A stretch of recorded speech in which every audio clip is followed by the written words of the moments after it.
नमस्कार दोस्तों, सभी लोगों का स्वागत है आज के इस वीडियो में।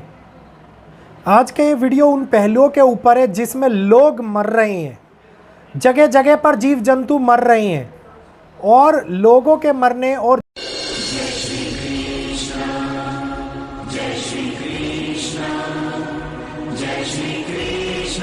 जीव जंतु के मरने के कारण और इनके बावजूद भी ये डाटा आपसे और हम लोगों से छुपाया जा रहा है।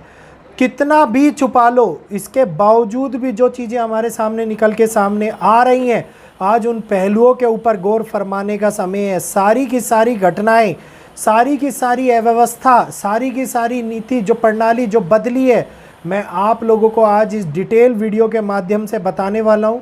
तो कृपया इस वीडियो को बिना स्किप किए हुए ध्यानपूर्वक सुनिएगा और वीडियो अच्छा लगे तो वीडियो को लाइक कीजिएगा, चैनल को सब्सक्राइब कर बेल आइकन को ऑल पे कीजिएगा, ताकि आगे आने वाली रिपोर्ट्स के माध्यम, जियोपॉलिटिकल न्यूज़ के माध्यम से ऐसी घटनाएं जो विचित्र होती हैं और हमारे सामने घटित होती है और मीडिया में सुर्खियां नहीं बन पाती, वो सारी घटनाएं और एस्ट्रोलॉजी जो हमारा मेन सब्जेक्ट है, उसके माध्यम से बताया गया विश्लेषण आपके सामने आगे आने वाले समय के अंदर नई नई वीडियो के माध्यम से मिलता रहेगा।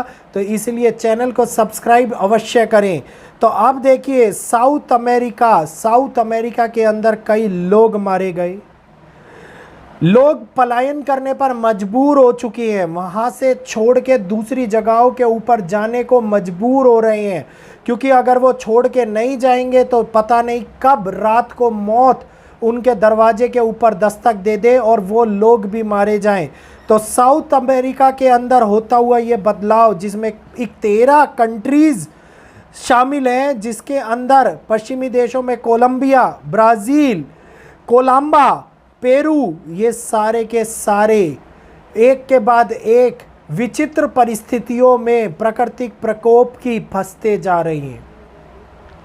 ऐसा प्रकोप जो जल रहा है, धधक रहा है और लोगों को मजबूर कर रहा है वहाँ से अपनी पूंजी, अपने जो जोड़ी हुई चीज़ें हैं उनको छोड़ के मजबूरन भागने के लिए।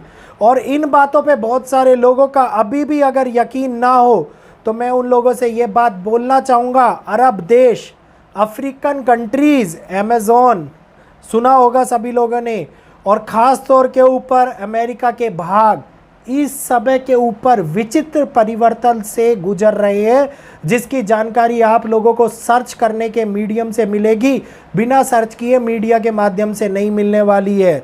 तो ये जल रहा अमेज़ॉन का जंगल, पृथ्वी के ऊपर बढ़ता हुआ, जंगलों के अंदर लगता हुआ आग, और ख़ास तौर के ऊपर इस समय के अंदर ये झुलसती हुई 13 कंट्रीज़, ये लगातार बढ़ती हुई ये हम लोगों को ये दिखा रही हैं कि अब प्रकृति के उस परिवर्तन का दौर शुरू हो चुका है, जिसको रोकने से भी रोका नहीं जा सकता। 2024 ब्राज़ील स्पेस रिसर्च ने एक रिपोर्ट दी। उस रिपोर्ट के अंदर ये बात बोली कि सबसे ज़्यादा पूरे विश्व में 2024 के अंदर जंगलों की आग लगी है। हर साल जंगलों की आग लगती है, लेकिन इस बार भारत समेत, आप देख रहे होंगे जो जो लोग जंगलों के पास रहते हैं, भारत समेत जो भीष्म आग जंगलों के अंदर लगी, जिसने तबाही मचाई, ऐसी विध्वंसक आग, ऐसी भयानक स्वरूप प्रचंड आग कभी देखने को हम लोगों को नहीं मिली। और ये लगातार आगे बढ़ती जा रही है और इसने चपेट में लिया अलास्का को। सुनने में विचित्र लग रहा होगा ना, अलास्का के जंगलों के अंदर लग रही है आग।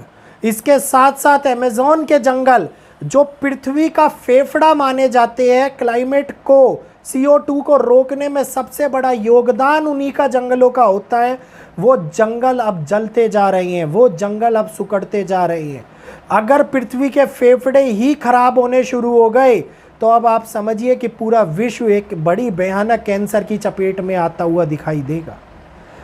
सांस लेने को हवा नहीं बचेगी। जिस प्रकार से ये मानव निर्मित क्लाइमेटिकल चेंज हमारे सामने निकल के आ रहा है, क्लाइमेट में होता हुआ ये परिवर्तन जो हम लोगों को आंखें होने के बावजूद भी दिखाई नहीं दे रहा, और बार बार मेरे से एक ही सवाल किया जाता है, बचने का उपाय क्यों नहीं बताते, पॉजिटिव बातें क्यों नहीं बताते। जब 4 साल पहले बचने का उपाय बता रहा था तब तो चद्दर तान के सो रहे थे और ये बात बोल रहे थे कुछ नहीं होने वाला।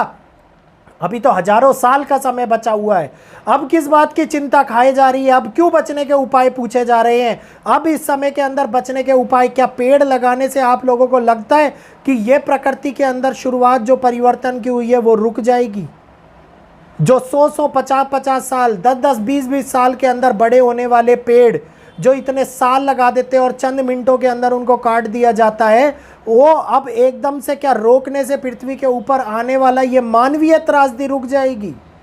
अफ्रीका के अंदर स्नोफॉल होना सबसे बड़ा उदाहरण है क्लाइमेट चेंज का।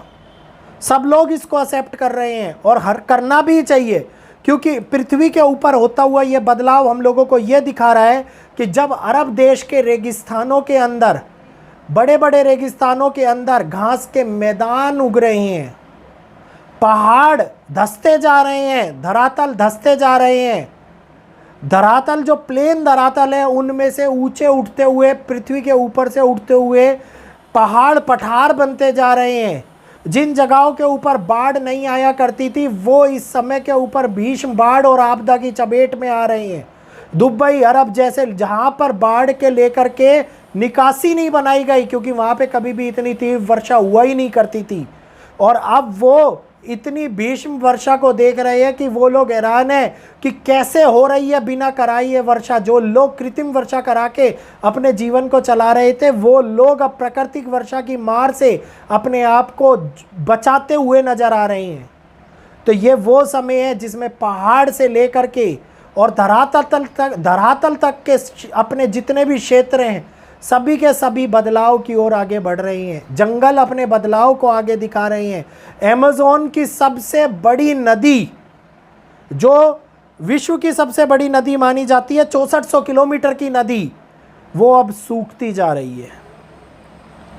उसके सूखने के कारण आप देखिए कि कितना बड़ा जल स्तर घटता हुआ नजर आएगा, कितनी सारी कंट्रीज खात्मे की कगार पर, कितने बड़े जंगल खात्मे की कगार पर पहुंचते हुए नजर आएंगे। और इस बात को प्रमाणिकता करनी हो तो लिख लेना केवल कि अमेज़न की नदी के बारे में रिसर्च को सर्च कर लेना, आप लोगों को जानकारी मिल जाएगी। जिस प्रकार से अफ्रीका के अंदर स्नोफॉल के बारे में जानकारी नहीं थी और जब सर्च किया तब आप लोगों को पता लगा, तो मैं वो जानकारी आप लोगों के सामने लेके आता हूँ जिसको बिना सर्च किए, बिना ढूंढे आप लोग नहीं प्राप्त कर सकते। तो इस जानकारी को ले लेना। अब आज के समय के अंदर अरब देश, Asian countries, African countries, Amazon, American countries, European countries, कौन सी जगह बच गई है जो कि इस बदलाव से ना गुजर रही हो। और ये बहुत बड़े स्तर के ऊपर होता हुआ नज़र आ रहा है, बहुत बड़े लेवल के ऊपर होता हुआ नज़र आ रहा है। और संकट ऐसा बन रहा है जो लोगों को झुलसा रहा है, आग के रूप में लोगों को डुबो रहा है, बाढ़ के रूप में लोगों को मार रहा है, भूकंप और प्राकृतिक आपदाओं के रूप में। तो अब इस बात को हम लोगों को समझ लेना चाहिए कि अब प्राकृतिक परिवर्तन से एक आम आदमी के द्वारा किए गए कार्यों से बचना असंभव है। मनुष्य उस जगह पर उस समय के अंदर आ चुका है जो 4 साल बाद का समय की, जो 4 साल पहले दी गई चेतावनी ऐसा लग रही थी कि ऐसा कुछ नहीं होने वाला, और अब हम लोग बचने के उपाय जो ढूंढते हुए नजर आ रहे हैं और इन उपायों को पता करने के बावजूद भी हम लोग बच नहीं सकते। ये प्रकृति की मार है, ये किसी इंसानी आपदा की मार नहीं है। इंसान ने जो करना था वो कर दिया। लगातार कार्बन डाइऑक्साइड पोल्यूशन ये जो बढ़ता जा रहा है, कंक्रीट के जंगल जो बढ़ते जा रहे हैं और हमारे असली वन, असली जंगल जो समाप्त होते जा रहे हैं, ये दिखा रहे हैं उस बदलाव को कि मनुष्य को आगे आने वाले टाइम में ऑक्सीजन सिलेंडरों का प्रयोग करना पड़ेगा, स्वच्छ वायु खत्म होती हुई चली जाएगी। तो आज का वीडियो बहुत सारे लोगों को समझ में आया होगा और मेरे को लगता है अगर किसी एक मूर्ख की भी आंख खुल गई हो तो प्लीज़ वीडियो को लाइक कीजिएगा, चैनल को सब्सक्राइब कीजिएगा और ज़्यादा से ज़्यादा लोगों तक शेयर कीजिएगा ताकि इन अंधों को ये चीज़ें दिखाई देनी शुरू हो जाए जो आंख बंद करके बैठे हुए हैं। तो आज के लिए इतना ही। जय श्री कृष्णा, जय माता दी। कल फिर मिलूंगा आपसे एक नई वीडियो के साथ में, नई जानकारी को उपलब्ध कराते हुए आपके अपने चैनल भारतीय ब्लॉगर पर। बहुत बहुत धन्यवाद, अभिनंदन आप लोगों का जुड़ने के लिए आज के इस वीडियो में।